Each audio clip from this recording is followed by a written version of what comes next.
You get a request in your inbox asking for a free assessment or consultation. Excitement wells up in your body and you get excited to go back to that person requesting your services.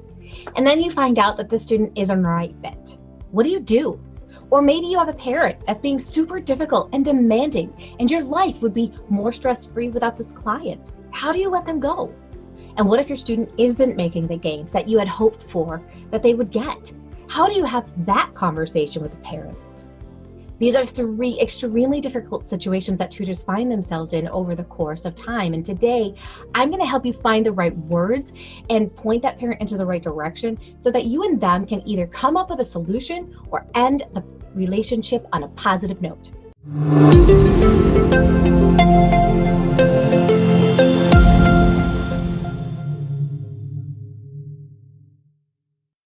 Hey there, my name's Joanne Kaminski, and as an online reading tutor, I have faced each of these situations.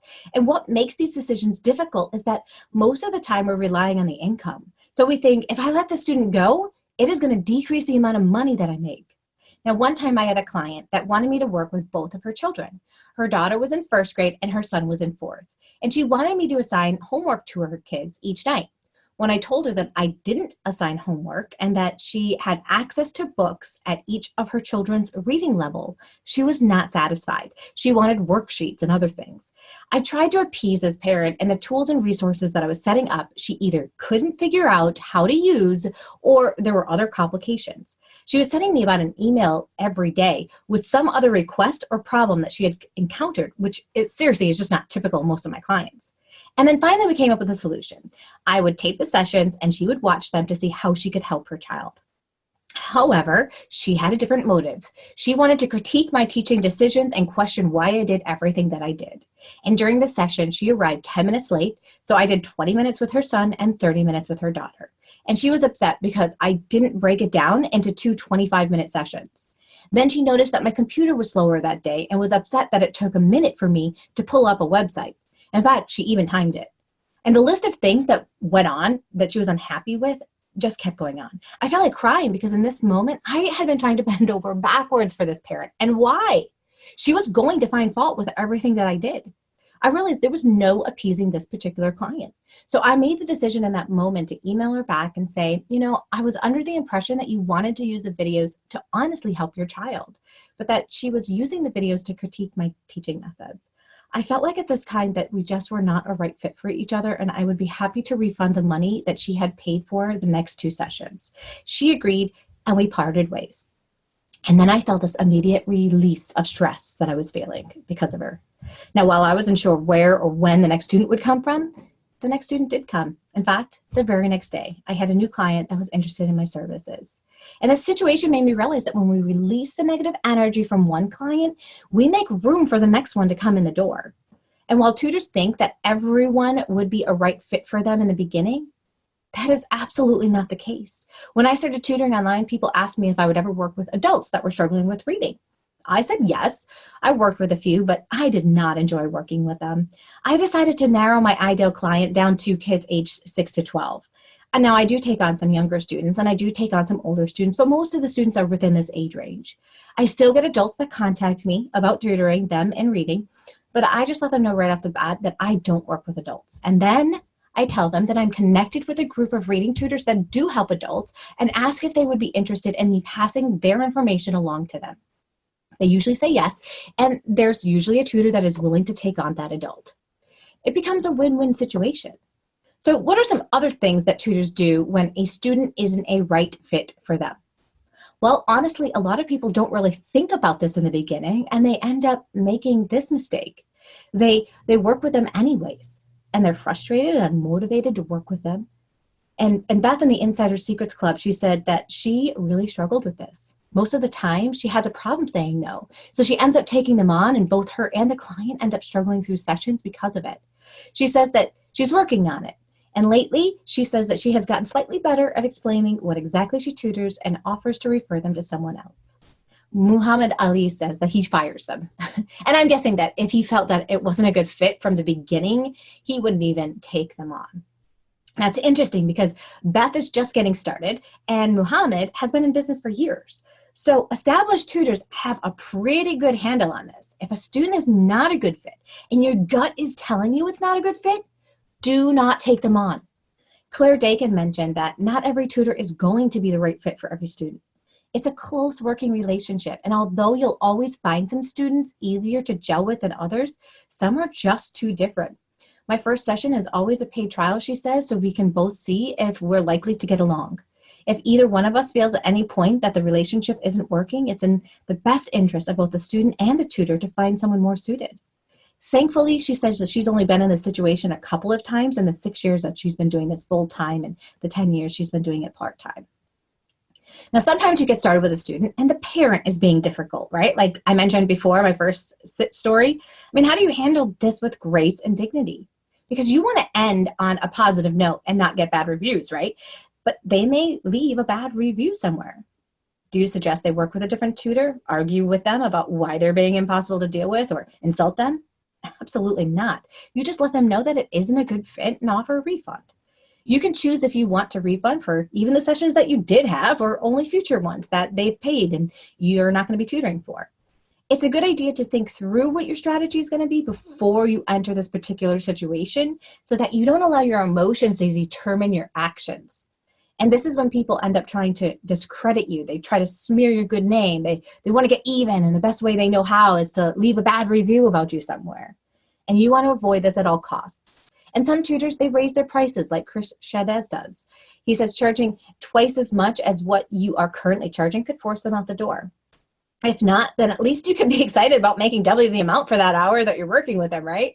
I mean, at the end of the day, you have to decide if it's going to be worth it for you. Some tutors refer another tutor to them. Sheena Shan had a conversation with a parent who was accusing her, amongst other things, of not doing as much for her daughter as she was doing for other students. And she was really paranoid, and she was extremely demanding, this parent. Every conversation was difficult, and she found herself getting really wound up afterwards to the point where she couldn't sleep well. And at this point, she told her that she was clear there was a lack of trust on her part and that it was best for her to find a tutor that she'd have peace of mind with. In response, she made an apology. The parent did. She said she was going through a divorce. And after this, she did make a concerted effort to be positive, so tuition ended on a good note. Her daughter did get into the school of her choice, which was their aim. But as usual, talking things through in a professional way, she says, is going to preserve not only your sanity, but also not burn bridges between the parent and you. Now, Supamisi was wondering, what would you say or do for a student who failed the class anyway, specifically the class that you're tutoring and helping them in? Would you offer a discount or some free lessons for the future? Supamisi explained that she had a student that came to her a few weeks before a final exam after failing previous tests. It was late, but she took her on because if she did well in the final exam, it would replace her whole semester grade. So they spent many hours together and did the best preparation they could. She said she understood everything the student did, and she felt really good. However, she got panicked during the test due to test anxiety, and her brain just went blank. She has seen her being panicked during some of the sessions and the anxiety as well. She said that this has been an ongoing issue, and she's going back to her psychiatrist to address it. She says, although I know she got results in terms of understanding, and I have put in my best effort, I still feel bad that she didn't get the ultimate result she had hoped for, passing the class, and that she may feel like all this money in tutoring with me was a waste.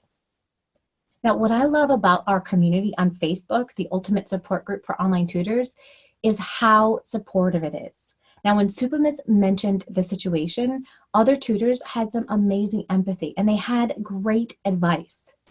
Abigail Kidd mentioned, moving forward, it might be a good idea for her to ask for accommodations on tests. If she has an anxiety diagnosis, this is something that should be available to her. Things like testing in a separate location or a smaller group can help, or having extended time.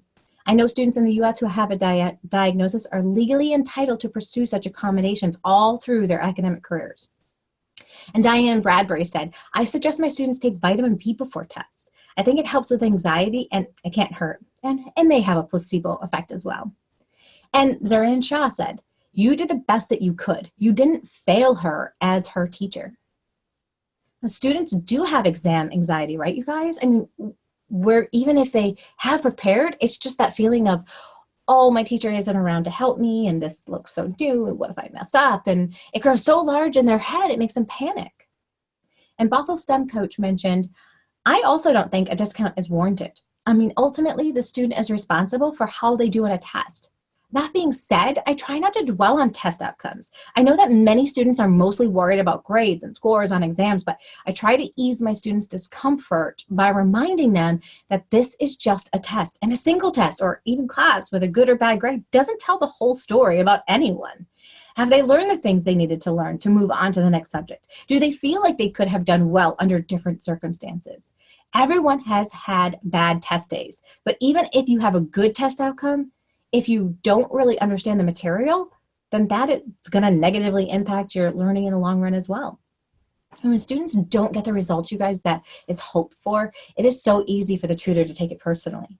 However, there are other factors that come into play. In this case, it was test anxiety.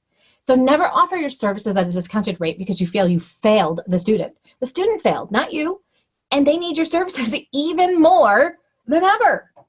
Now, none of these situations is easy to take on. They may cause stress and anxiety on your part, and you have your name as an online tutor that you want to protect. So remember to handle this in a professional manner. Don't become defensive. Don't insult the parent or the child or allow your anger to rise up. It will never help the situation. Next, be honest with the parent, the situation and the parent. Lying isn't going to sit well with your own integrity. You know, having these conversations or not having these conversations and ignoring them is not going to serve your parent, the student or the parent well. And sometimes backing off is the most sensible option. I mean, not everyone's a right fit. Most situations I've been able to handle without losing a client, but usually the client realizes, hey, it's not a right fit to begin with, and they leave. So have you identified who your ideal client is? I mean, just determining the subject that you want to teach is not enough. Learn how to specifically choose the right ideal client by watching the video on the right-hand side. We're going to dive into the ideal client from both the parent side and the student side because both of them are your client. Know who you are best fit for and develop marketing strategies to attract them into your funnel.